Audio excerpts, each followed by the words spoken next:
अस्सलाम वालेकुम। आज का हमारा टॉपिक है mole, molar mass and Avogadro number. देखो, मैटर के बारे में तो हम पढ़ चुके हैं कि मैटर क्या है। Anything that has mass and occupy space is matter.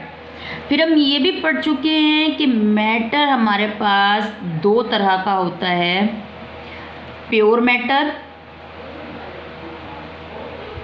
And impure matter. Pure matter को सब्सटेंस बोलते हैं और इम्प्योर मैटर को मिक्सचर 9th में पढ़ चुके हैं। प्योर मैटर यानी सब्सटेंस भी फर्दर 2 टाइप्स का होता है, एलिमेंट एंड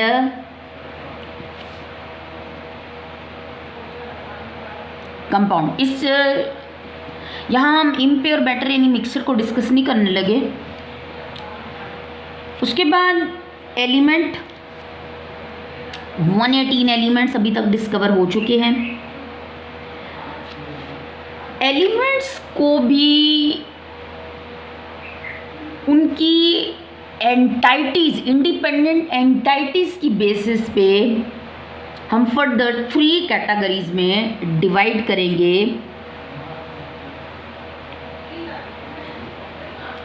एक हो गए हमारे पास नोबल गैसेस, एक हो गए हमारे पास मेटल्स और एक हो गई हमारे पास नॉन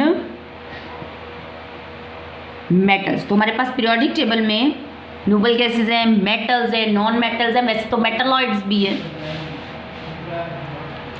अब नोबल गैसेस में जब भी आप झांक के देखोगे आपको क्या नज़र आएंगे? एटम्स। क्यों? क्योंकि वहाँ पे एक एटम इंडिपेंडेंटली एग्जिस्ट कर सकता है। अगर मैं इसमें एक सेपरेट वीडियो बना दूंगी कि यहाँ एटम्स क्यों हैं और आगे जो डिफरेंट एंटाइटीज़ है वो किस बेसिस पे मौजूद हैं और उसकी रीजंस क्या है। तो नोबल गैसेस में एटम्स होते हैं, एटम्स एटम्स एटम्स एटम्स दिखाई पड़ते हैं। इसी तरह मेटल्स, जैसे हमारे पास ढेर सारी मेटल्स हैं, आयरन हो गया, सोडियम हो गया, पोटेशियम हो गया, ये सारी क्या है? मेटल्स हैं। इन मेटल्स में भी क्या दिखते हैं? एटम्स। इनमें भी अगर झांक के देखें तो क्या नज़र आते हैं? एटम्स। मतलब एक एटम, फिर एटम। यहाँ भी क्या दिखाई पड़ते हैं? जो इंडिपेंडेंटली एग्जिस्ट करने वाली चीज़ है, आज़ाद अकेली एग्जिस्ट, मतलब जो अंदर एक एंटाइटी मौजूद है कि ईंट पड़ी हुई है, वो क्या है? Atom atom atom. एक एटम, दूसरा एटम एटम। नोबल गैसेस में भी ऐसे ही होता है, एटम्स एटम्स एटम्स। यहाँ पे जो एक एंटाइटी है वो क्या है? Atom atom atom atom. यहाँ पे इंडिपेंडेंट एंटाइटीज क्या है? एटम्स। और मेटल्स में भी इंडिपेंडेंट एंटाइटीज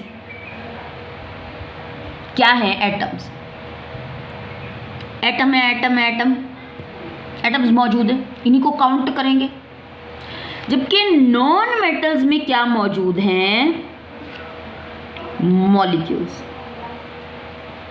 मॉलिक्यूल्स मतलब इनमें जब झांक के देखेंगे आपको क्या नजर आएंगे? मॉलिक्यूल्स नजर आएंगे। Molecules, molecule, molecule.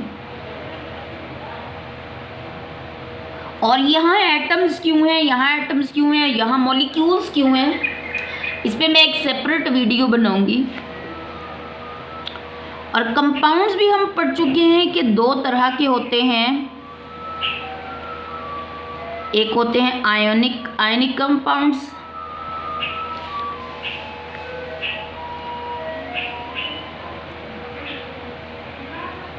और दूसरे होते हैं हमारे पास कोवलेंट कंपाउंड्स। और कोवलेंट कंपाउंड्स को मोलेकुलर कंपाउंड्स भी कहा जाता है। अब जैसे नॉन मेटल्स में मॉलिक्यूल्स, मेटल्स में एटम्स और नोबल गैसेस में जो ईंटें या ब्रिक्स या एंटाइटीज मौजूद हो, एटम्स हैं। इसी तरह आयनिक कंपाउंड्स में वो इंडिपेंडेंट एंटाइटीज क्या हैं, फॉर्मूला यूनिट्स। यहाँ क्या पढ़े होते हैं बच्चों, फॉर्मूला यूनिट्स। और कोवलेंट कंपाउंड्स में क्या होते हैं, मॉलिक्यूल। मतलब यहाँ अगर कोवलेंट कंपाउंड में, अगर जैसे ये सपोज मेरे पास कोई कोवलेंट कंपाउंड है, इसमें देखोगे तो क्या पढ़े होंगे, मॉलिक्यूल्स, और क्या पढ़े होंगे, मॉलिक्यूल्स, और यहाँ पे क्या होंगे, फॉर्मूला यूनिट्स।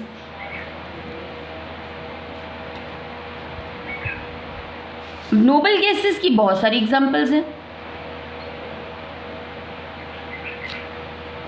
हीलियम, नियन, आर्गन, क्रिप्टन, जीनन, रेडन। तो यहाँ हमारे पास नोबल गैसेस में क्या होते हैं, एटम्स, मेटल्स में भी एटम्स, नॉन मेटल्स में मॉलिक्यूल्स, और आयनिक कंपाउंड्स में फॉर्मूला यूनिट्स, कोवलेंट कंपाउंड में मॉलिक्यूल्स। और एक एटम के मैस को, एटम के मैस को क्या बोलते हैं, एटॉमिक मैस। एक एटम के मैस को, और इसका यूनिट क्या है, AMU, एटॉमिक मैस यूनिट। जबकि मेटल्स में भी एटम्स हैं, एटम्स एटम्स एटम्स पड़े हुए, तो एक एटम का मैस को क्या बोलते हैं, एटॉमिक मैस, और यूनिट क्या है, AMU। जबकि नॉन मेटल्स में क्या है, मॉलिक्यूल्स। तो एक मॉलिक्यूल के वेट को या मैस को क्या बोलते हैं, मोलेकुलर मैस, और इसका यूनिट भी क्या है, AMU, atomic mass unit. Ionic compounds में फार्मूला यूनिट से, एक फार्मूला यूनिट, दूसरा फार्मूला यूनिट, तीसरा फार्मूला यूनिट, फार्मूला यूनिट। तो एक फार्मूला यूनिट के मैस को क्या बोलते हैं, फॉर्मूला मैस, और इसका यूनिट भी क्या है, AMU, एटॉमिक मैस यूनिट। और कोवलेंट कंपाउंड में मॉलिक्यूल्स हैं, तो मॉलिक्यूल के वेट को, मैस को क्या बोलते हैं, मोलेकुलर मैस, और इसका यूनिट भी क्या है, AMU, एटॉमिक मैस यूनिट। अब बच्चों एक साइंटिस्ट एवोगैड्रो आया था, उस बिल्कुल उसका वही कॉन्सेप्ट था, उसने इसी कॉन्सेप्ट को इस्तेमाल किया। जैसे 1 डजन बराबर होता है 12 eggs, 1 dozen is equal to 12। मतलब अगर 1 दर्जन अंडे लेने हैं तो उसमें कितने अंडे मिलते हैं हमें, 12। तो 1 डजन मीन 12। उसने यही चीज़ यहाँ पे यूज़ की। इसने कहा नोबल गैसेस में एटम्स हैं, एटम्स हैं, तो चूंकि वहाँ एटम्स हैं तो एटम्स ही काउंट करेंगे ना, of course atoms atoms atoms atoms ही काउंट करेंगे। वहाँ पे उसने कहा कि 6.02 multiply by 10⁻23 atoms is equal to 1 mole. बिल्कुल वैसे ही जैसे 1 dozen is equal to 12 eggs, 12 is equal to 1 dozen, बिल्कुल वैसे ही। क्योंकि एटम्स बहुत छोटे हैं तो इतने छोटे एटम्स को काउंट करना, देखना, मेजर करना मुश्किल है। इस वजह से उसने ये कॉन्सेप्ट इंट्रोड्यूस करवाया कि 6.02 multiply by 10⁻23 atoms in noble gases is equal to 1 mole. बिल्कुल जैसे ही 1 dozen is equal to 12 eggs. अब चूंकि मेटल्स में भी क्या है, एटम्स, तो भाई एटम्स हैं तो एटम्स को ही काउंट करेंगे। यहाँ भी 6.02 मल्टीप्लाई बाय 10⁻23, ये एक नंबर दे दिया उसने, 6.02 multiply by 10⁻23 atoms is equal to 1 mole. और नॉन मेटल्स में मॉलिक्यूल्स है, मॉलिक्यूल मॉलिक्यूल मॉलिक्यूल, तो मॉलिक्यूल को ही काउंट करेंगे। तो यहाँ पे चूंकि मॉलिक्यूल्स हैं तो यहाँ 6.02 multiply by 10⁻23 molecules is equal to 1 mole. बिल्कुल वैसे जैसे 1 डजन इज इक्वल टू 12, तो 1 मोल बराबर है 6.02। क्योंकि यहाँ मॉलिक्यूल्स हैं तो मॉलिक्यूल्स काउंट करेंगे। अब इसी तरह आयनिक कंपाउंड्स भी क्या है, फार्मूला यूनिट्स, तो एक यहाँ पे फार्मूला यूनिट्स फिर काउंट होंगे। तो यहाँ 6.02 multiply by 10⁻23 formula units is equal to 1 mole. और कोवलेंट कंपाउंड जिनमें के मॉलिक्यूल्स हैं, भाई मॉलिक्यूल्स हैं तो मॉलिक्यूल्स काउंट करेंगे। तो 6.02 multiply by 10⁻23 molecules is equal to 1 mole, is equal to 1 mole. अब ऐसा है कि चूंकि एक एटम के मैस को हम बोलते हैं एटॉमिक मैस, बहुत कम मैस होगा, बहुत कम मैस, इतने छोटे मैस से डील करना मुश्किल है, तो हम कैलकुलेशंस करते हुए एटॉमिक मैस से डील नहीं करते। अब अगर एक एटम के मैस को एटॉमिक मैस, तो 6.02 multiply by 10⁻23 atoms which is equal to 1 mole, इतने एटम्स के मैस को क्या बोलेंगे, मोलर मैस। 6.02 एटम्स के मैस को मोलर मैस। अब मेटल्स हैं तो मेटल्स में भी क्या है, एटम्स हैं, और atoms 6.02 atoms is equal to 1 mole. 6.02 10 into 10⁻23 atoms के मैस को क्या बोलेंगे, मोलर मैस। नॉन मेटल्स में मॉलिक्यूल्स हैं, एक मॉलिक्यूल के मैस को मोलेकुलर मैस। 6.02 मॉलिक्यूल्स के मैस को भी क्या बोलते हैं, मोलर मैस। ये 1 मोल का मैस है 6.02 मॉलिक्यूल्स का मैस, ये भी 1 मोल, ये 6.02 एटम्स का मैस है, और ये 1 मोल 6.02 एटम्स का मैस है, ये भी 1 मोल का मैस है, ये भी 1 मोल का मैस है, ये भी 1 मोल का मैस। और यहाँ चूंकि फार्मूला यूनिट्स हैं तो एक फार्मूला यूनिट का mass, formula mass 6.02 formula units के मैस को, चूंकि 6.02 फार्मूला यूनिट्स है लेकिन है तो 1 मोल के बराबर, तो 1 मोल यानी 6.02 इंटू 10⁻23 फार्मूला यूनिट्स के मैस को भी क्या बोलेंगे, मोलर मैस। और कोवलेंट कंपाउंड में जहाँ मॉलिक्यूल्स हैं, एक मॉलिक्यूल के मैस को molecular mass 6.02 multiply by 10⁻23 molecules के मैस को अगेन मोलर मैस। ये एक्चुअली 1 मोल का मैस है, एक्चुअली 1 मोल का मैस है, 1 मोल विच इज, इस 1 मोल में 6.02 मॉलिक्यूल्स हैं, इस 1 मोल में 6.02 मल्टीप्लाई बाय 10⁻23 फार्मूला यूनिट्स हैं, और यहाँ 1 मोल में 6.02 मल्टीप्लाई बाय 10⁻23 मॉलिक्यूल्स, और यहाँ एटम्स, और यहाँ एटम्स है ही 1 मोल का ही मैस।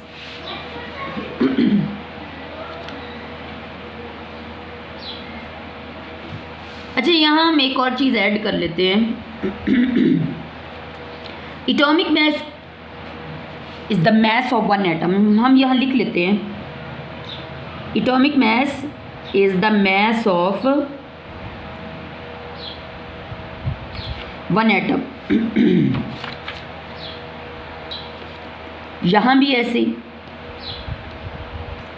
Mess of 1 atom. और मोलेकुलर मैस क्या है, mess of 1 molecule, mess of 1 molecule. जबकि फार्मूला मैस क्या है, एक फार्मूला यूनिट का मैस है, तो mess of 1 formula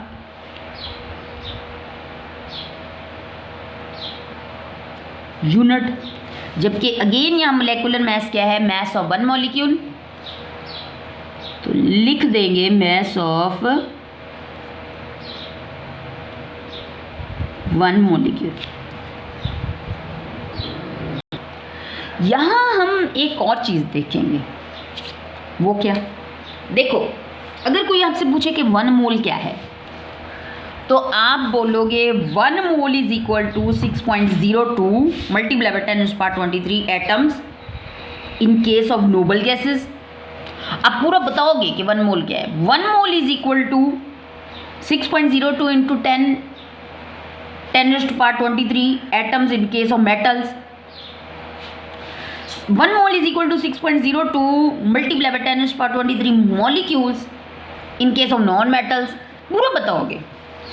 1 mole is equal to 6.02 multiplied by 10⁻23 formula units in case of ionic compounds, and 1 mole is equal to 6.02 multiplied by 10⁻23 molecules in case of covalent compounds और molecular compounds भी बोलते हैं इनको।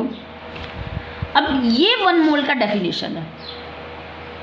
that what is 1 mole, अगर कोई पूछे तो 1 mole is equal to 6.02 multiplied by 10⁻23 atoms in case of noble gases. 1 mole is equal to 6.02 multiplied by 10⁻23 atoms in case of metals. 1 mole is equal to 6.02 multiplied by 10⁻23 molecules in non-metals. 1 mole is equal to 6.02 multiplied by 10⁻23 formula units in case of ionic compounds, and 1 mole is equal to 6.02 multiplied by 10⁻23 molecules in case of molecular or covalent compounds.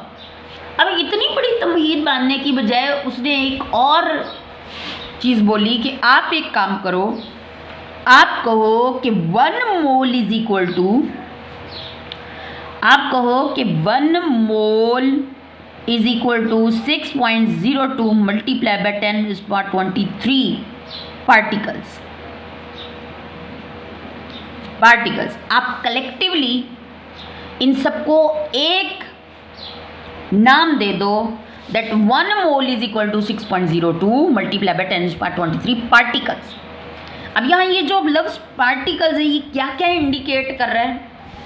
ये indicate कर रहा है atoms को इन case of noble gases, ये indicate कर रहा है atoms को इन केस ऑफ मेटल्स, ये इंडिकेट कर रहा है मॉलिक्यूल्स को इन केस ऑफ नॉन मेटल्स, और यही पार्टिकल्स इंडिकेट कर रहा है formula units in case of ionic compound और molecules in case of again molecular और covalent compounds। यानी इतना बड़ा तमहीद बांधने की बजाय कि 1 मोल बराबर है 6.02 multiply by 10⁻23 atoms in case of noble gases. 6.02 1 mole बराबर है 6.02 multiply by 10⁻23 atoms in case of metals. 1 mole is equal to 6.02 multiplied by 10⁻23 molecules in case of non-metals. 1 mole is equal to 6.02 multiplied by 10⁻23 formula units in case of ionic compounds, and 1 mole is equal to 6.02 multiplied by 10⁻23 molecules in case of covalent और molecular compounds। कहने की बजाय आप इसको collectively कह दो 1 mole is equal to 6.02 multiplied by 10⁻23 particles लफ्ज़ बोल दिया, उसमें ये सारे इंक्लूड हो गए। अब जब हम इनके न्यूमेरिकल सॉल्व करेंगे तो पार्टिकल्स का मतलब मॉलिक्यूल्स होगा in case of covalent compound, formula units होगा in case of ionic compounds, molecules in case of non metals, और मेटल्स में एटम्स, और नोबल गैसेस में एटम्स।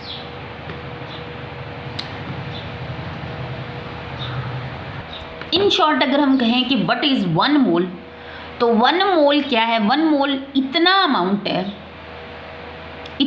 है किसी भी सब्सटेंस का। वो सब्सटेंस कोवेलेंट कंपाउंड भी हो सकता है, वो सब्सटेंस आयनिक कंपाउंड भी हो सकता है, वो सब्सटेंस नॉन मेटल भी हो सकता है, मेटल्स और नोबल गैसेस भी हो सकता है। तो किसी भी सब्सटेंस का इतना अमाउंट जिसमें कि कितने पार्टिकल्स हो, 6.02 इंटू 10⁻23 पार्टिकल्स हो। अगर हमारे पास कोवेलेंट कंपाउंड है तो 1 मोल कितना होगा? 6.02। इतनी amount of that covalent compound होगी कि जिसमें कितने मॉलिक्यूल्स हो? 6.02 मल्टीप्लाई बाय 10⁻23 मॉलिक्यूल्स हो। और अगर हमने कोई आयनिक कंपाउंड ले रखा है तो आयनिक कंपाउंड का 1 मोल कितना है? इतना है 1 मोल। 1 मोल आयनिक कंपाउंड का इतना सब्सटेंस है जिसमें कितने फार्मूला यूनिट्स है? 6.02 multiply by 10⁻23 formula units and so on. अब यहाँ हम एक इस टेबल के अंदर एग्जाम्पल्स पुट करेंगे। देखो नोबल गैसेस तो बहुत सारी, हीलियम, नियन, आर्गन, क्रिप्टन, जीनन, रेडन। हम यहाँ पे कौन सी नोबल गैस को लेके चलेंगे? हीलियम। और हीलियम में एटम्स हैं, यस ऑफ कोर्स एटम्स हैं। और हीलियम के एक एटम का वेट क्या बोलते हैं उसको? एटॉमिक मास हीलियम का कितना है? 4 AMU। हीलियम के एक एटम का। जबकि मेटल्स में हम एग्जांपल ले लेते हैं सोडियम की, और सोडियम के एक एटम का वेट जिसको हम एटॉमिक मास बोलते हैं कितना है? 23 AMU। अब नॉन मेटल्स में हम एग्जांपल ले लेते हैं ऑक्सीजन की। ऑक्सीजन में क्या होता है कि मॉलिक्यूल्स होते हैं, और ऑक्सीजन के एक मॉलिक्यूल में कितने एटम्स होते हैं? 2 एटम्स ज्वाइन होकर मॉलिक्यूल बना लेते हैं। और ऑक्सीजन के एक मॉलिक्यूल के वजन को, वेट को क्या बोलेंगे? Molecular mass. और ऑक्सीजन का मोलेकुलर मास कितना होता है? 32 AMU। कैसे लिया भाई? ऑक्सीजन के एक मॉलिक्यूल में 2 एटम्स है ऑक्सीजन के।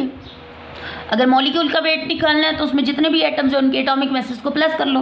ऑक्सीजन के मॉलिक्यूल में 2 एटम्स होते हैं, और अगर एक मॉलिक्यूल में 2 एटम्स हैं तो एक एटम का ऑक्सीजन का वजन होता है 16 AMU, और दूसरे का भी 16 AMU, कुल मिला के हो जाएगा 32 AMU। और आयनिक कंपाउंड्स में हम एग्जांपल ले लेते हैं सोडियम क्लोराइड की। सोडियम क्लोराइड, और सोडियम क्लोराइड में क्या होते हैं? Formula units.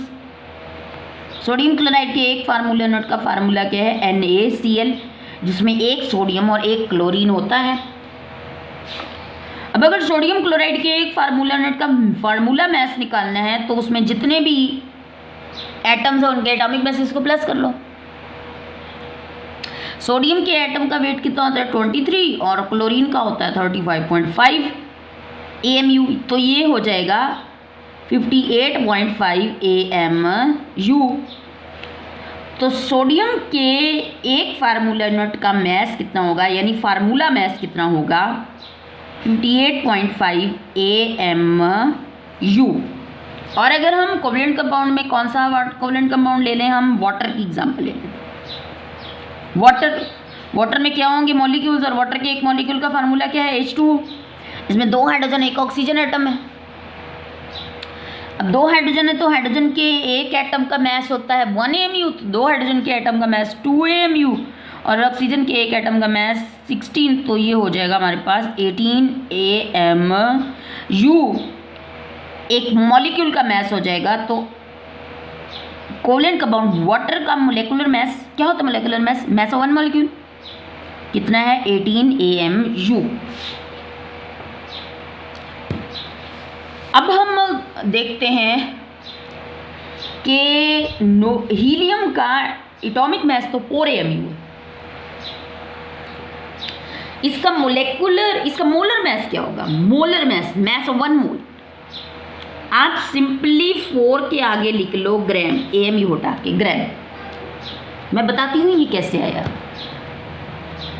कि हीलियम का मोलर मास यानी मास ऑफ 1 मोल, हीलियम के एक एटम का वजन तो 4 AMU है, और मोलर मास क्या होता है? 6.02 मल्टीप्लाई बाय 10⁻23 एटम्स, जो कि 1 मोल के बराबर है का मास होता है मोलर मास। तो आप सिंपली एटॉमिक मास के आगे AMU हटा के ग्राम लगा दो, ये आपका बन गया मोलर मास ऑफ हीलियम।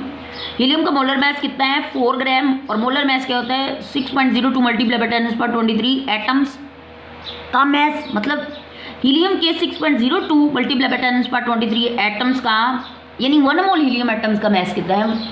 4 ग्राम। और इसी तरह सोडियम के एक एटम का मास है 23 AMU। आपको अगर सोडियम का मोलर मास निकालना है, आप 23 के आगे AMU उठा के क्या पुट कर दो? ग्राम। ये क्यों मैंने पुट किया ये भी मैं आपको भी बताती हूँ।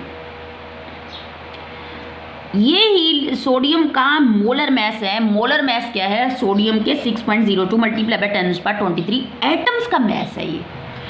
1 मोल सोडियम एटम का मैस है। और अगर हमने निकालना है ऑक्सीजन के एक मॉलिक्यूल का मैस 32 mu और इसका मोलर मैस क्या होगा? 32 AMU को आगे हटा के ग्राम लगा दे।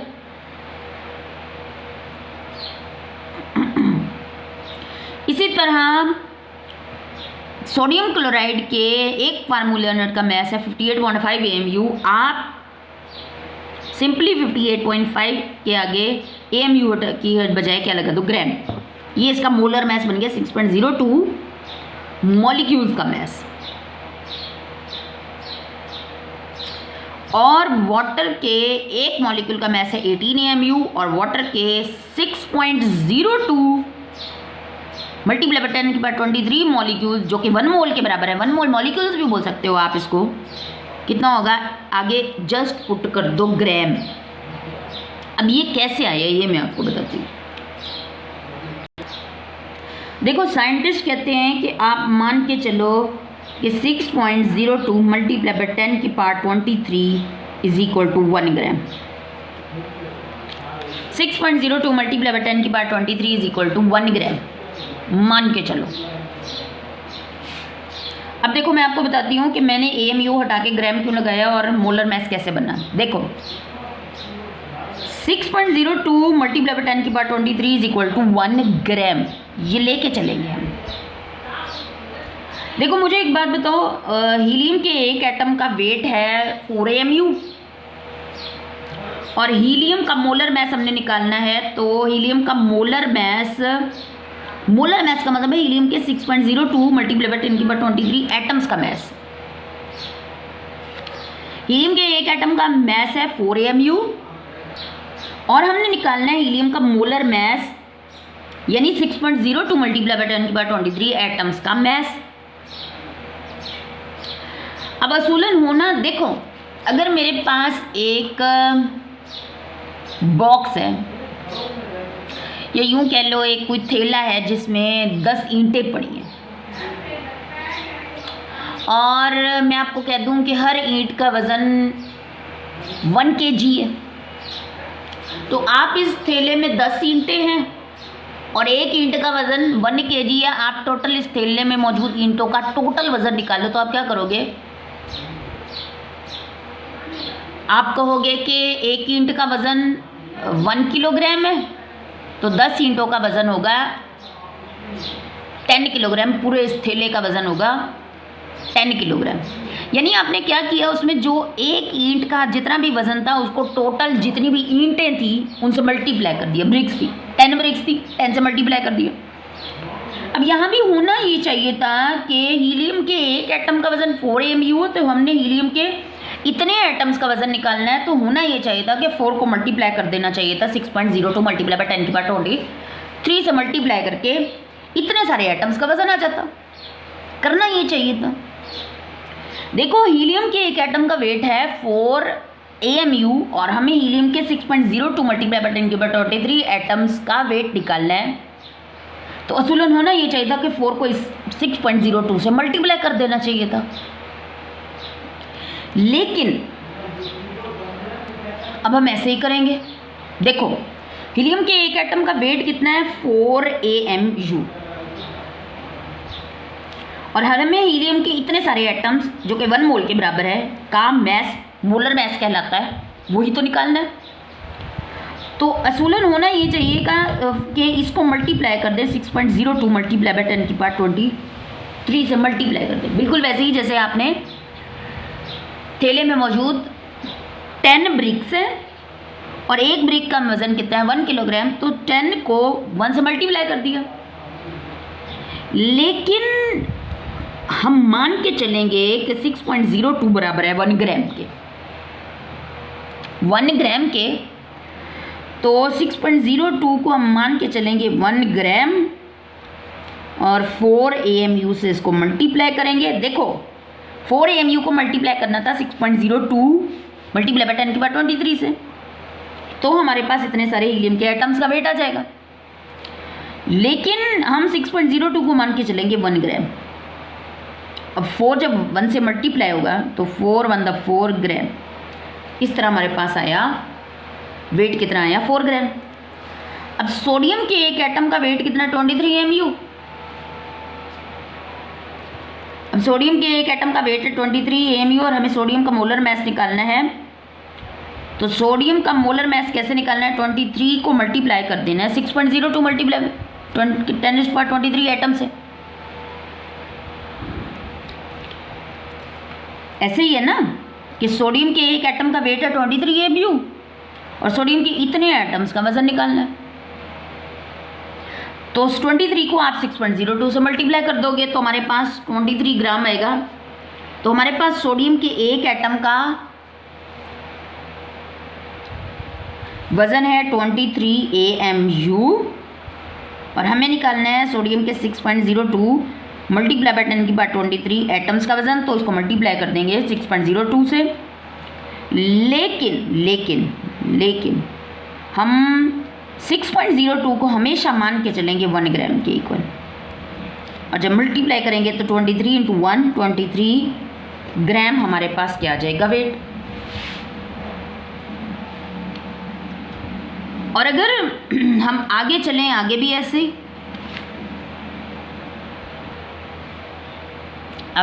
ही होगा कि एक फार्मूला यूनिट सोडियम क्लोराइड का मास कितना है 58.5 AMU और आप इसको अगर इतने सारे फार्मूला यूनिट्स का मास निकालना है जिसको मोलर मास कहते हैं, आप क्या करोगे 58.5 को मल्टीप्लाई कर दोगे 6.02 मल्टीप्लाई बाय 10⁻23 जिसको हम 1 ग्राम मान के चलते हैं तो हमारे पास आएगा 58.5 और इसी तरह वाटर में भी 18 ग्राम आएगा। अब ये 4 ग्राम क्या है, ये 1 मोल का वेट है। हीलियम के 1 मोल एटम्स का वेट क्या है, 1 मोल एटम मतलब 6.02 मल्टीप्लाई बाय 10⁻23 एटम्स का वेट क्या है 4 ग्राम। और ये यहाँ पे सोडियम के 1 मोल का मास कितना है 23 ग्राम। 1 मोल मतलब 1 मोल एटम्स या 6.02 मल्टीप्लाई बाय 10⁻23 एटम्स का। ये हीलियम के 1 मोल का वेट है, ये सोडियम के 1 मोल का वेट है, ये ऑक्सीजन के 1 मोल मॉलिक्यूल्स का वेट है। 1 mole molecules which are 1 mole molecules में कितने मॉलिक्यूल्स होंगे भाई 6.02 मल्टीप्लाई बाय 10⁻23 मॉलिक्यूल्स होंगे का वेट है 32। ये भी 1 मोल का वेट है और ये फार्मूला यूनिट्स है। आयनिक कंपाउंड में 1 मोल फार्मूला यूनिट्स का, सोडियम क्लोराइड के 6.02 फार्मूला यूनिट्स का वेट कितना है 58.5 ग्राम है। तो ये भी 1 मोल का ना। और वाटर के 1 मोल का मास कितना है 18 ग्राम। ये भी 1 मोल का मास है, ये भी 1 मोल का, ये भी 1 मोल का, ये भी और ये भी 1 मोल का मास है। तो ये डिफरेंट क्यों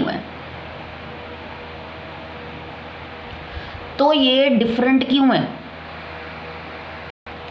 अब यहाँ पहले हम एक और एग्जाम्पल देखते हैं और वो एग्जाम्पल क्या है, हम देखते हैं कार्बन की एग्जाम्पल। वैसे तो कार्बन एक नॉन मेटल है, लेकिन यहाँ पे एटम्स ज्वाइन होकर मॉलिक्यूल्स नहीं बनाते। कार्बन भी एटम्स की फॉर्म में ही रहता है। जैसे मेटल्स सोडियम में एटम्स होते हैं, कार्बन में भी क्या होते हैं एटम्स। तो मैं इसको यहाँ लिखने लगी हूँ, मैं इसको यहाँ नहीं लिखने लगी। हालांकि कार्बन एक नॉन मेटल है, लेकिन नॉन मेटल्स में ज़्यादातर क्या होता है कि एटम ज्वाइन होकर मॉलिक्यूल्स बना लेते हैं। जैसे नाइट्रोजन हो गया, ऑक्सीजन हो गया, फ्लोरीन हो गया, क्लोरीन हो गया, यहाँ पे एटम ज्वाइन होकर मॉलिक्यूल्स बना लेते हैं। सिवाय कार्बन के, वो मेटल्स की तरह ही बिहेव करता है, उसमें एटम्स होते हैं। तो मैं यहाँ एक और एग्जांपल कार्बन की पुट करने लगी हूँ। जैसे एक एग्जांपल मैंने पुट की सोडियम की, एक और एग्जांपल पुट करते हैं कार्बन की। अब जनाब कार्बन के एक एटम का कलर्स इसलिए मैं डिफरेंट इस्तेमाल कर रही हूँ ताकि डिफरेंशिएट हो। तो कार्बन के एक एटम का मास कितना होता है 12 AMU। और कार्बन में भी अगर एटम्स है तो 6.02 मल्टीप्लाई बाय 10⁻23 एटम्स बराबर होंगे 1 मोल के, और इतने एटम्स का मास, कार्बन के इतने एटम्स का मास कितना होगा। आगे जस्ट AMU उठा के ग्राम पुट कर देना। तो कार्बन के एक एटम का मास 12 AMU और कार्बन के 6.02 मल्टीप्लाई बाय 10⁻23 एटम्स का mass 12 gram, which is the molar mass of carbon या 1 मोल का मास ऑफ कार्बन। अब हम कहते हैं कि ऐसे भी बुक में लिखा हुआ है कि 1 मोल में 6.02 मल्टीप्लाई बाय 10⁻23 एटम्स या मॉलिक्यूल्स या फार्मूला यूनिट्स मौजूद होते हैं। तो बुक में एक जगह यूं भी लिखा हुआ है, और कार्बन के 1 मोल का मास कितना भाई 12 ग्राम। तो एक जगह ऐसे भी लिखा हुआ है कि 1 मोल तकरीबन इतनी अमाउंट होती है, 1 मोल तकरीबन इतनी अमाउंट होती है जितनी, या यूं कह लो 1 मोल में इतने इंडिपेंडेंट एंटाइटीज मतलब जैसे यहाँ atoms, molecules, formula units, again molecules, इन्हीं को बोल रहे हैं इंडिपेंडेंट एंटाइटीज। वो कहते हैं 1 मोल इतना सब्सटेंस है जिसमें कि इतनी एंटाइटीज हो इंडिपेंडेंट जितनी के 12 ग्राम कार्बन में होती है। 12 ग्राम कार्बन का भाई क्या मतलब है 1 मोल, 1 मोल कार्बन, और 1 मोल कार्बन में कितनी एंटाइटीज होती हैं 6.02 मल्टीप्लाई बाय 10⁻23 एंटाइटीज होती हैं, एटम्स होते हैं। और 1 मोल क्या है जिसमें के 12 ग्राम 1 मोल किसी भी सब्सटेंस की इतनी अमाउंट है जिसमें 12 ग्राम कार्बन की जितनी एंटाइटीज हों। भाई वही बात हो गई ना कि 12 ग्राम कार्बन में भी 6.02 मल्टीप्लाई बाय 10⁻23 एंटाइटीज है, इंडिपेंडेंट एंटाइटीज यानी एटम्स। तो जितनी के 12 ग्राम कार्बन में इंडिपेंडेंट एंटाइटीज हैं, इतनी एंटाइटीज किसी और सब्सटेंस में होगी तो वो सब्सटेंस 1 मोल कहलाएगा। और वो कितनी एंटाइटीज हैं 6.02 मल्टीप्लाई बाय 10⁻23 एंटाइटीज। अब वैसे तो हाइड्रोजन एक नॉन मेटल है और उसमें ऐसे ही होता है जैसे एटम ज्वाइन होकर मॉलिक्यूल बना लेते हैं। लेकिन अगर हम वैसे देखें कि अगर हाइड्रोजन में एटम्स हों तो मेटल्स वाली कैटेगरी हम यहाँ लिख रहे हैं, एटम्स वाली कैटेगरीज हम यहाँ लिख रहे हैं। तो कार्बन नॉन मेटल तो है मगर उसमें एटम्स होते हैं, तो उसको मैंने यहाँ सेट किया है इस वजह से। अब नॉन मेटल्स, हाइड्रोजन एक नॉन मेटल है, उसमें बिल्कुल ऐसे ही होता है जैसे ऑक्सीजन में होता है, एटम ज्वाइन होकर मॉलिक्यूल बना देते हैं। लेकिन अगर हम वैसे देखें कि अगर हमारे पास हाइड्रोजन हो तो हाइड्रोजन के एक एटम का मास कितना होता है 1 AMU एक एटम का, और हाइड्रोजन के 6.02 एटम्स का मास फिर क्या होगा 1 AMU उठा के लगा देंगे ग्राम। अब जहन में सवाल ये आता है, ये भी 1 मोल का मास, अरे भाई ये हीलियम के 1 मोल का मास 4 ग्राम, सोडियम के 1 मोल का मास 23 ग्राम, कार्बन के 1 मोल का मास 12 ग्राम,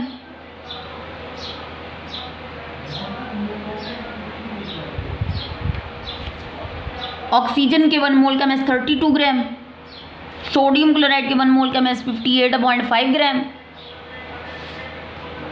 और वाटर के 1 मोल का मास 18 ग्राम है। तो ये सारे ही 1 मोल के मास, फिर ये डिफरेंट क्यों है? ये भी 1 मोल यानी 6.02 मल्टीप्लाई बाय 10⁻23 मॉलिक्यूल्स का वेट है, ये 6.02 मल्टीप्लाई बाय 10⁻23 फार्मूला यूनिट्स का वेट है यानी 1 मोल का वेट है, और ये 6.02 मल्टीप्लाई बाय 10⁻23 मॉलिक्यूल्स का वेट है यानी 1 मोल का। तो फिर ये डिफरेंट क्यों है, ये डिफरेंट क्यों है? फिर देखो इसको यूं समझते हैं। और हाइड्रोजन के 1 मोल का मास कितना है? 1 ग्राम। देखो हाइड्रोजन के एक एटम का वेट कितना है? 1 AMU। हाइड्रोजन के एक एटम का वेट कितना है? 1 AMU। और सोडियम के एक एटम का वेट कितना है? सोडियम के एक एटम का वेट कितना है? 23 AMU। हाइड्रोजन के एक एटम का वेट 1 AMU और सोडियम के 1 एटम का वेट 23 AMU। मतलब सोडियम का एटॉमिक मास हाइड्रोजन के एटॉमिक मास से 23 टाइम्स ज़्यादा है, 23 टाइम्स ज़्यादा है। मतलब हाइड्रोजन के एक एटम की निस्बत और सोडियम के एक एटम का वज़न 23 टाइम्स ज़्यादा है, 23 टाइम्स। तो अगर हाइड्रोजन के एक एटम से सोडियम के एक एटम का वेट 23 टाइम्स ज़्यादा है, तो हाइड्रोजन के 1 मोल एटम्स का वेट जो कि 1 ग्राम है, उससे 1 मोल सोडियम के एटम्स का वेट लाजमन 23 टाइम्स ज़्यादा होगा। अगर सोडियम के हाइड्रोजन के एक एटम से सोडियम के एक एटम का वजन 23 टाइम्स ज़्यादा है, तो 1 मोल हाइड्रोजन के एटम्स का वजन कितना? 1 ग्राम। से सोडियम के 1 मोल एटम्स का वजन कितना है? 23 ग्राम। तो लाजमन 23 टाइम्स 1 मोल सोडियम एटम की 1 मोल हाइड्रोजन एटम की निस्बत 1 मोल सोडियम एटम का वजन भी 23 टाइम्स ज़्यादा होगा। इसलिए ये 1 ग्राम है और ये 23 टाइम्स से ज़्यादा 23 ग्राम। अच्छा, मैं आपको इसको ऐसे भी समझाती हूँ। देखो मेरे पास 2 थैले हैं और एक थैले में मुर्गी के अंडे हैं और वो कितने हैं? तकरीबन 1 डजन, 12। और एक मेरे पास बड़ा थैला है, उसमें शुतुरमुर्ग के यानी ऑस्ट्रिच के 12 एग्स हैं। अब ऑस्ट्रिच का एग तो तकरीबन 1 किलो का होता है, 1 किलोग्राम का होता है तकरीबन, बड़ा होता है, बहुत बड़ा। और चिकन के एग्स जो होते हैं वो छोटे छोटे होंगे। तो एक मैंने थैला लिया, उसमें तकरीबन इतने सारे हैं चिकन के 12 एग्स यानी 1 डजन। और एक मैंने एक और थैला लिया और वो बहुत बड़ा थैला है और उसमें शुतुरमुर्ग का तकरीबन एक एग ही इतना होता है और उस बोरे में तकरीबन 12 एग्स हैं शुतुरमुर्ग के। अब मुझे खुद बताओ ना भाई, जो चिकन के एग्स हैं 12 है, उनका वज़न कितना होगा? इतने सारे होते हैं थोड़े से, उनका वज़न लाजमी बात है कम होगा टोटल वज़न।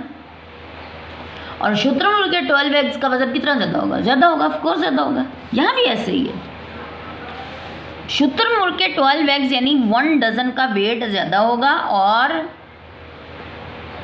चिकन के जो 12 एग्स हैं यानी 1 डजन जो एग्स हैं उनका वेट लाजमन टोटल वेट ज़्यादा कम होगा। क्यों? क्योंकि भाई एक चिकन के एग का वज़न कम है ना, वेट कम है। शुतुरमुर्ग के एक ऑस्ट्रिच के एक एग का ही वज़न ज़्यादा है, तो फिर 12 एग्स का वज़न टोटल ज़्यादा हो जाएगा।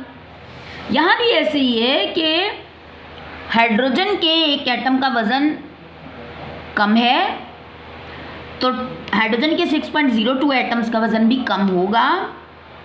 और सोडियम के चूँकि एक एटम का वज़न ज़्यादा है, 23 टाइम्स ज़्यादा है, तो टोटल वेट भी ज़्यादा होगा। टोटल 6.02 एटम्स का वज़न भी ऑफ कोर्स ज़्यादा होगा। इसी वजह से यहाँ नोबल गैसेस में हीलियम के 1 मोल एटम्स हैं और हीलियम के एक एटम का वज़न कम है, तो टोटल हीलियम के 6.02 एटम 6.02 मल्टीप्लाई बाय 10⁻23 एटम जो कि 1 मोल के बराबर है का वज़न कम होगा। उसकी निस्बत सोडियम के एक एटम हीलियम की निस्बत सोडियम के एक एटम का वज़न ज़्यादा है, तो सोडियम के 6.02 एटम्स का वज़न 23 ग्राम ज़्यादा होगा। और हाइड्रोजन के चूँकि एक एटम का वज़न कम है, 1 AMU है, तो 6.02 हाइड्रोजन के एटम्स का वजन 1 ग्राम कम होगा, टोटल वजन ही कम होगा। एक और चीज़ हम देख लेते हैं, 6.02 मल्टीप्लाई बाय 10⁻23। इस नंबर को बोलते हैं एवोगैड्रो नंबर, एवोगैड्रोस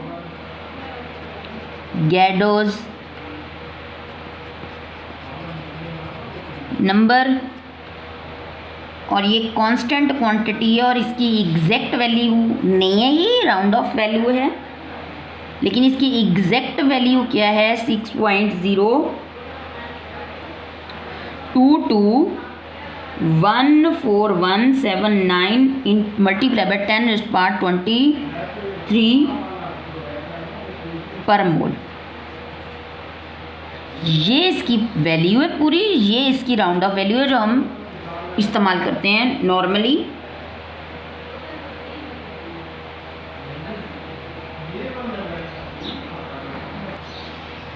अच्छा जी, आगे हम अब बुक से जो एग्जैक्ट वर्डिंग से हम देखेंगे। मोल क्या है? Mole is amount of a substance which contains as many elementary entities as there are atoms in 12 gram of carbon. यही बताया था मैंने आपको यहाँ पे कि 12 ग्राम कार्बन बराबर होता है 1 मोल के, और इसमें कितनी एटम्स होते हैं या कितने एंटाइटीज होती हैं?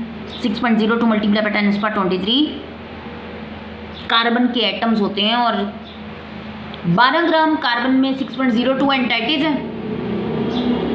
और इतनी किसी भी अमाउंट की, किसी भी सब्सटेंस की अमाउंट जिसमें के 12 ग्राम जितनी एंटाइटीज हो, कितनी भाई? 6.02 मल्टीप्लाई बाय 10⁻23 एंटाइटीज 12 ग्राम में होती हैं, और इतनी किसी सब्सटेंस में एंटाइटीज होंगी, जैसे कि हीलियम के 4 ग्राम में भी 6.02 मल्टीप्लाई बाय 10⁻23 एंटाइटीज या एटम्स मौजूद हैं। तो वो कहता है कि 12 ग्राम कार्बन में जितनी एटम्स और एंटाइटीज हैं, इतनी भी किसी भी सब्सटेंस में अगर एंटाइटीज या एटम्स होंगी तो इतनी उस सब्सटेंस की अमाउंट को हम क्या बोलेंगे? 1 मोल। अब 12 ग्राम कार्बन किलोग्राम में कितने किलोग्राम के बराबर? 0.012 किलोग्राम। अच्छा, इसमें कार्बन 12 इस्तेमाल करना है, ये भी मैं आपको आगे बताऊंगी कि कार्बन 12 का क्या मीनिंग है। और मोल को रिप्रेजेंट किया जाता है स्मॉल एन से। एक और तरीके से डिफाइन करते हैं कि मोल क्या है? Number of entities present in 1 mole of a substance. 1 mole of a substance में कितनी एंटाइटीज हैं? जितनी भी एंटाइटीज हैं वो एक कांस्टेंट नंबर है, नेम्ड एज एवोगैड्रो नंबर, और एवोगैड्रो नंबर बोलते हैं इसको। और कितना है? 6.02 मल्टीप्लाई बाय 10⁻23। और एवोगैड्रो नंबर को रिप्रेजेंट करते हैं स्मॉल एन ए से, कैपिटल एन, और साथ यहाँ पे लोअर राइट कॉर्नर पे कैपिटल ए लिखा होता है। ये है रिप्रेजेंटेशन एवोगैड्रो नंबर की। और एवोगैड्रो नंबर कितना है? 6.02 मल्टीप्लाई बाय 10⁻23। मतलब किसी भी 1 मोल क्या है? 1 mole is a number of entities present in 1 mole of a substance is a constant number named as Avogadro number. यही तो बोला था आप लोगों को कि 1 मोल में कितनी एंटाइटीज हैं? 6.02 मल्टीप्लाई बाय 10⁻23 एटम्स हैं या मॉलिक्यूल्स हैं या फार्मूला यूनिट्स हैं या अगेन मॉलिक्यूल्स हैं।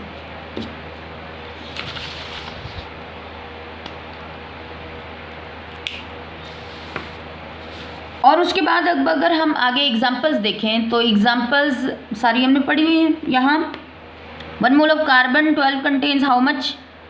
कितने atom? 6.02 multiply by 10⁻23 atoms of carbon 12। तो यहाँ हमने पढ़ा था कि कार्बन के एक एटम का वजन है 1 AMU, 12 AMU, ये ब्लू कलर से जो लिखा हुआ है। और 6.02 atoms of carbon will be equal to 1 mole. तो 1 mole of carbon contain 6.02 multiply by 10⁻23 atoms of carbon. और 1 मोल ऑफ वाटर कंटेन्स, ये भी हमने यहाँ पढ़ा है कि कोवलेंट कंपाउंड वाटर में मॉलिक्यूल्स होते हैं, और 6.02 मॉलिक्यूल्स हैं 1 मोल के बराबर के। तो yes, 1 mole of water contain how much molecule? 6.02 molecules of water. और 1 mole of sodium chloride contain how much formula unit? 6.02। तो ये भी हमने वहाँ पढ़ा है कि सोडियम क्लोराइड एक आयनिक कंपाउंड है, इसमें फार्मूला यूनिट्स होते हैं, और 1 मोल सोडियम क्लोराइड बराबर है 6.02 मल्टीप्लाई बाय 10⁻23 फार्मूला यूनिट्स के। तो हाँ, 1 mole of sodium chloride contain how much formula units? 6.02 multiply by 10⁻23 formula units of NaCl। और अगर आपको मैं 1 मोल यानी 1 मोल में सिंपली 6.02 फार्मूला यूनिट्स हैं, 6.02 मल्टीप्लाई बाय 10⁻23 फार्मूला यूनिट्स हैं, या 1 मोल बराबर है 6.02 मल्टीप्लाई बाय 10⁻23 मॉलिक्यूल्स के, या 1 मोल बराबर है 6.02 मल्टीप्लाई बाय 10⁻23 एटम या मॉलिक्यूल्स के। 1 मोल बराबर है 6.02 मल्टीप्लाई बाय 10⁻23 पार्टिकल्स के। अब यहाँ अगर मैं आपको 1 मोल सोडियम आयंस दे दूँ तो क्या मतलब है उसका? भाई 6.02 मल्टीप्लाई बाय 10⁻23 सोडियम आयंस दे दिए है मतलब आपको। और अगर आपको मैस, ये रहा mass, atomic mass, molecular mass, formula mass, again molecular mass, तो atomic mass, molecular mass, formula mass, again molecular mass, इनको किस में एक्सप्रेस किया जाता है? AMU। बहुत छोटा मैस है ना, इस वजह से एटॉमिक मैस यूनिट में एक्सप्रेस किए जाते हैं। लेकिन अगर atomic mass, again atomic mass, molecular mass, formula mass, atomic molecular mass को एक्सप्रेस किया जाए इनटू ग्राम्स, मैस को एटॉमिक मैस यूनिट की बजाय ग्राम्स में एक्सप्रेस किया जाए तो क्या बोलते हैं उसको? Molar mass, molar mass, molar mass, molar mass. Gram में एक्सप्रेस हो गया ना। और फिर ये एक एटम का मैस तो नहीं होगा ना, ये तो 6.02 एटम्स, 6.02 मल्टीप्लाई बाय 10⁻23 एटम्स, या ये 6.02 मल्टीप्लाई बाय 10⁻23 मॉलिक्यूल्स, एक एटम का तो नहीं है। तो फिर ज़्यादा एटम या ज़्यादा मॉलिक्यूल, ज़्यादा फार्मूला यूनिट्स का मैस है, तो फिर इसका वजन ज़्यादा होगा, और वजन ज़्यादा होगा तो इस वजह से इसको किस में एक्सप्रेस किया जाता है? ग्राम में। और ये है एक्चुअली क्या भाई? ये 1 मोल का मैस है, ये 1 मोल फार्मूला यूनिट्स का मैस है, ये 1 मोल मॉलिक्यूल्स का मैस है, ये 1 मोल मॉलिक्यूल्स ऑफ ऑक्सीजन का मैस है, ये 1 मोल एटम्स ऑफ 23 सोडियम के एटम्स का मैस है, सोडियम के 21 मोल एटम्स का मैस है। 1 मोल एटम में 6.02 मल्टीप्लाई बाय 10⁻23 एटम्स है।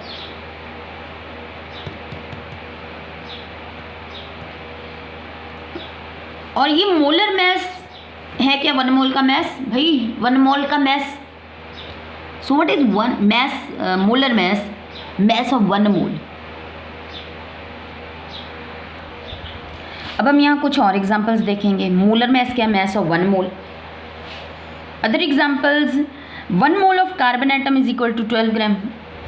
1 मोल कार्बन, हाँ जी हमने पढ़ रखा है यहाँ पे ये कि कार्बन के एक एटम का वजन कितना है? 12 MU, और कार्बन के 1 मोल कार्बन का वेट कितना है? 12 gram. Yes, 1 mole of carbon atoms is equal to 12 gram. 1 mole carbon atoms अगर मैं आपको दे दूँ तो उसका वेट कितना होगा? 12 ग्राम। और अगर मैं आपको 1 मोल हीलियम एटम्स दे दूँ तो उसका वेट कितना होगा? 4 ग्राम। 1 मोल का ऑफ कार्बन डाइऑक्साइड मॉलिक्यूल दूँ तो उसका वजन कितना होगा? 44 ग्राम। कैसे हम निकाल लेते हैं? कार्बन डाइऑक्साइड कैसा है भाई? एक कोवलेंट कंपाउंड है। तो जैसे वाटर में मॉलिक्यूल्स हैं और वाटर के एक मॉलिक्यूल का फार्मूला के H2O, इसी तरह अगर हम कार्बन डाइऑक्साइड लें, कार्बन डाइऑक्साइड की एग्जांपल हम ले लेते हैं, कार्बन डाइऑक्साइड, तो उसके एक मॉलिक्यूल का फार्मूला क्या होगा? CO2।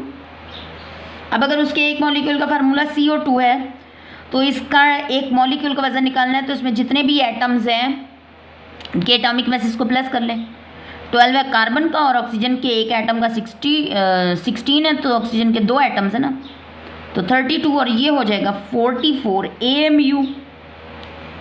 और चूंकि यहाँ मॉलिक्यूल्स हैं कार्बन डाइऑक्साइड में, तो एक मॉलिक्यूल का वजन कार्बन डाइऑक्साइड के एक मॉलिक्यूल का कितना है? 44 AMU।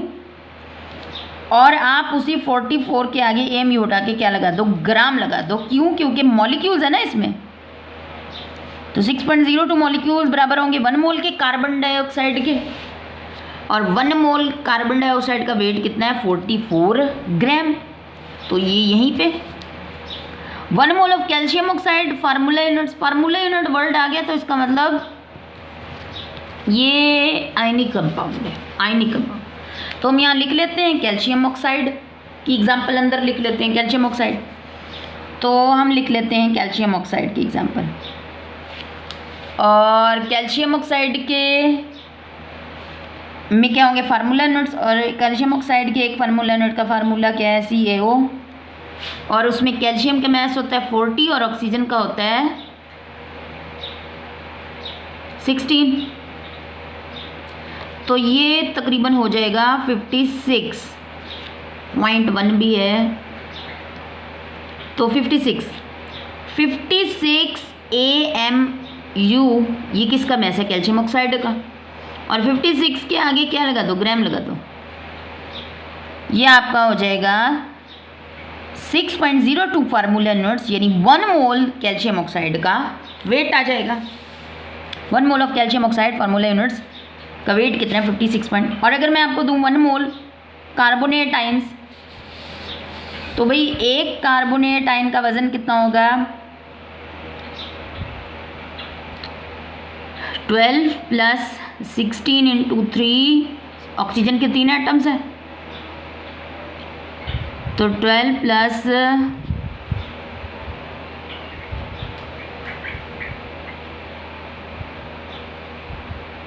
ये हो जाएगा हमारे पास 60 AMU हमारे पास एक कार्बोनेट के आयन का वेट होगा, और अगर इसी के आगे AMU उठा के ग्राम लगा दोगे तो 1 मोल कार्बोनेट आयंस का वेट बन जाएगा।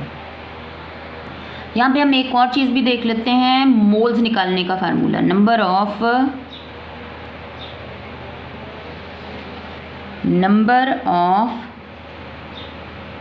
मोल्स निकालने का फार्मूला क्या है, गिवन मैस, जितना भी मैस गिवन होगा गिवन मैस को डिवाइड कर देंगे मोलर मैस से, और नंबर ऑफ मोल्स को रिप्रेजेंट करते हैं स्मॉल n से, गिवन मैस को हम रिप्रेजेंट करेंगे स्मॉल m से, और मोलर मैस को रिप्रेजेंट किया जाता है कैपिटल M से। तो ये मोल निकालने का फार्मूला है जो हम न्यूमेरिकल्स में इस्तेमाल करेंगे। अच्छा, ये हमारा टॉपिक है relationship between mole, molar mass and Avogadro number. वही चीज़ है जो मैं आपको यहाँ स्केच में बता चुकी हूँ कि सबसे पहले तो हम उस केस की बात करेंगे जहाँ एटम्स हैं। यहाँ भाई मेटल्स में एटम्स हैं, कुछ नॉन मेटल्स में भी एटम्स होते हैं, जैसे कार्बन हो गया, और नोबल गैसेस में भी एटम्स होते हैं। तो 1 ग्राम ऑफ हाइड्रोजन, ये हमने यहाँ पढ़ा था, यहाँ ये जो पेंसिल से लिखा हुआ है, हाइड्रोजन के एक एटम का मास कितना है 1 AMU, और एटम्स होते हैं हाइड्रोजन में, तो ये देखो मैंने यहाँ से एरो लगाया, यहाँ आया arrow, 6.02 multiply by 10⁻23 atoms of hydrogen will be equal to 1 mole of hydrogen. और 1 मोल अगर एक हाइड्रोजन के एटम का मास 1 AMU है तो 6.02 एटम्स के मास को मोलर मास बोलेंगे, और वो तकरीबन कितना होगा 1 के आगे ग्राम लगा दो। तो हाइड्रोजन के मोलर मास क्या है, 1 मोल हाइड्रोजन के एटम्स का मास है, 1 ग्राम हाइड्रोजन का मास, 1 ग्राम हाइड्रोजन अगर हमारे पास है तो उसमें कितने एटम्स होंगे 1 मोल एटम्स होंगे, और 1 मोल एटम्स कितने होते हैं भाई 6.02 मल्टीप्लाई बाय 10⁻23।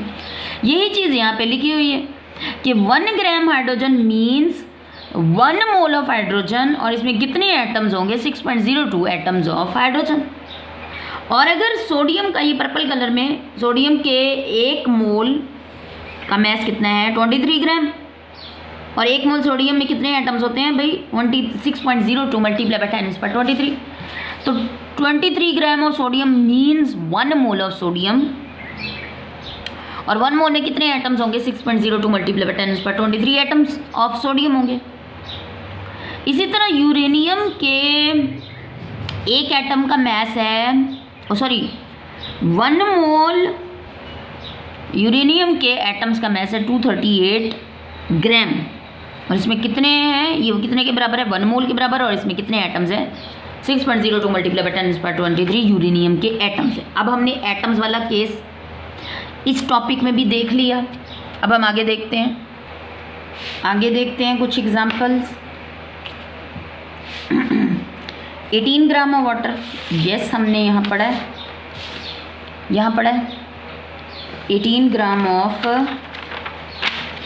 वाटर, ये रहा हमारे पास कि वाटर के एक मॉलिक्यूल का वेट कितना है 18 AMU, और यहाँ से मैंने एरो यहाँ लगाया 6.02 वाटर के मॉलिक्यूल्स बराबर होंगे 1 मोल के वाटर के या कोई भी कोवलेंट मोलेकुलर कंपाउंड के, और 1 मोल जो है वाटर के मॉलिक्यूल्स का वेट आगे 18 के आगे AMU उठा के ग्राम लगा देना है। अच्छा, अगर हमारे पास ग्लूकोज हो और वो भी एक कोवलेंट कंपाउंड है ग्लूकोज, तो उसमें भी क्या होंगे मॉलिक्यूल्स, और ग्लूकोज के एक मॉलिक्यूल का फार्मूला क्या है C6H12O6। एक मॉलिक्यूल में 6 कार्बन 12 हाइड्रोजन 6 ऑक्सीजन है, और ग्लूकोज के एक मॉलिक्यूल का वेट अगर आप करके देख लो, प्लस करके देख लो, 180 AMU बनेगा, और 180 के आगे क्या लगा दो, ग्राम लगा दो, तो ये ग्लूकोज के 1 मोल का वेट बन जाएगा। ग्लूकोज में मॉलिक्यूल्स हैं तो 6.02 ग्लूकोज के मल्टीप्लाई बाय 10⁻23 मॉलिक्यूल्स बराबर हो जाएंगे 1 मोल के, और 1 मोल ग्लूकोज के मॉलिक्यूल्स का वेट हो जाएगा 180 ग्राम। तो 180 gram of glucose will be equal to 1 mole of glucose, और उसमें कितने मॉलिक्यूल्स होंगे 6.02 multiply by 10⁻23 molecules of glucose होंगे। इसी तरह अगर मैं आपको सल्फेट आइंस दूँ, और सल्फेट आइंस के 96 ग्राम सल्फेट आइंस दूँ तो वो 1 मोल के बराबर होता है, और उसमें कितने सल्फेट आइंस होते हैं 6.02 मल्टीप्लाई बाय 10⁻23। और 62 ग्राम नाइट्रेट आइन अगर मैं आपको दूँ तो वो 1 मोल नाइट्रेट आइंस हैं, और उसमें कितने नाइट्रेट के आइंस हैं 6.02 मल्टीप्लाई बाय 10⁻23। अच्छा, यहाँ पे ना मैं आपको कुछ फार्मूलाज बताऊंगी, जिसमें से एक फार्मूला मैं आपको बता चुकी है नंबर ऑफ मोल्स निकालने का, किसे रिप्रेजेंट करते हैं n से, और गिवन मैस और upon molar mass. Given mass को हम किससे रिप्रेजेंट करते हैं स्मॉल m से, और मोलर मैस को हम रिप्रेजेंट करते हैं कैपिटल M से। मतलब मोल्स निकालने का एक फार्मूला हमारे पास क्या है, n is equal to m upon capital M क्या है मोलर मैस, और ऊपर क्या है गिवन मैस। अच्छा, नंबर ऑफ पार्टिकल्स निकालने का फार्मूला मैं आपको बताऊँ, और नंबर ऑफ पार्टिकल्स अगेन मैं आपको याद करवा दूँ। नंबर ऑफ पार्टिकल्स का क्या मतलब है, नंबर ऑफ पार्टिकल्स का मतलब है molecules, formula units molecules, atoms particles का मतलब है atoms in case of noble gases, atoms in case of mostly metals. Particles का मतलब है molecules in case of non metals, और formula units in case of ionic compounds, और molecules in case of covalent compound. और अगर हमें ये particles निकालने हैं तो उसका एक फार्मूला हमारे पास ये है कि आप नंबर ऑफ मोल्स को Na यानी एवोगैड्रो नंबर से मल्टीप्लाई कर दो। चलो एक और फार्मूला नंबर ऑफ पार्टिकल्स निकालने का लिखते हैं। Number of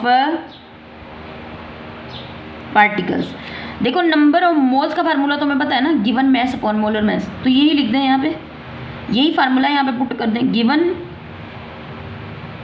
mass upon molar mass multiply by Na। एक फार्मूला ये बन गया हमारे पास पार्टिकल्स निकालने का। अच्छा, अब अगर हमें एक और फार्मूला हम नंबर ऑफ मोल्स निकालने का एक और फार्मूला भी है हमारे पास, वो यहाँ से इस फार्मूले से। देखो अगर हम नंबर ऑफ मोल्स को यहीं छोड़ दें और एवोगैड्रो नंबर को इधर जाके डिवाइड कर दें तो हमारे पास एक और फार्मूला बन जाएगा। और वो फार्मूला कैसे होगा, नंबर ऑफ मोल्स को साइड पे रहने दें, नंबर ऑफ मोल्स, और इसको इसके साथ डिवाइड कर दें तो इधर आ जाएगा हमारे पास नंबर ऑफ पार्टिकल्स, यानी atoms, molecules, formula unit depend करेगा सब्सटेंस पे, अपॉन एवोगैड्रो नंबर को डिवाइड कर दें Na से। ये हमारे पास एक और फार्मूला निकल आया मोल्स निकालने का। तो हमने एक मोल निकालने का ये फार्मूला पढ़ा और एक मोल निकालने का ये फार्मूला, और ये दोनों फार्मूला तो डायरेक्टली इनडायरेक्टली सेम ही है। ये पार्टिकल्स निकालने का फार्मूला है। अच्छा, यहाँ पे ना हमारे पास एक और फार्मूला भी बन सकता है इस फार्मूले से। इस फार्मूले से हमारे पास यहाँ एक और फार्मूला भी बन सकता है। कैसे, मैस निकालने के लिए अगर हमें मोल्स गिवन हो और मोलर मैस हम खुद निकाल लें, और अगर हमें मैस निकालने को बोला जाए तो हम निकाल सकते हैं। आप मोलर मैस को उधर उठा के मल्टीप्लाई कर दो, आपके पास मैस निकालने का फार्मूला बन जाएगा। कैसे बन जाएगा, फिर गिवन मैस नहीं लिखेंगे हम, बल्कि लिखेंगे मैस, और मोलर मैस उधर जाके मल्टीप्लाई हो गया तो हमारे पास बन जाएगा नंबर ऑफ मोल्स, और मोलर मैस उधर जाके मल्टीप्लाई हो गया तो मोलर मैथ्स। ये हमारे पास एक और फार्मूला बन गया और ये किस चीज़ का क्या निकालने का है, मैथ्स निकालने का फार्मूला है। देखो अब यहाँ पे ना बुक में एक डायग्राम बनी हुई है। डायग्राम में क्या बना हुआ है कि मोल्स हैं, अगर आपको गिवन मोल्स हैं और आपको मोल्स गिवन है तो आप उसको मोलर मैथ से अगर मल्टीप्लाई कर दो, किससे मल्टीप्लाई कर दो, मोलर मैथ से, तो आपको क्या मिल जाएगा, मैथ्स। आपको अगर नंबर ऑफ मोल्स गिवन है, आप उसको मोलर मैथ से मल्टीप्लाई कर दो, आपको क्या मिल जाएगा, मैथ्स से। तो हम यहाँ लिखेंगे, अगर आपको मोल्स गिवन है और आप उसको मल्टीप्लाई कर दो किससे, मोलर मैथ से। कुछ बुक में ऐसी डायग्राम बनी हुई है तो आपको क्या मिल जाएगा, मैथ्स। आपके पास क्या निकल के आएगा, मैथ्स इन ग्राम्स। और अगर आपको मोल्स गिवन है, मोल्स गिवन है, मोल्स, ये वाला फार्मूला, और आप उसको Na से मल्टीप्लाई कर दो, एवोगैड्रो नंबर से 6.02 मल्टीप्लाई बाय 10⁻23 से मल्टीप्लाई, तो आपके पास क्या निकल के आ जाएंगे, पार्टिकल्स।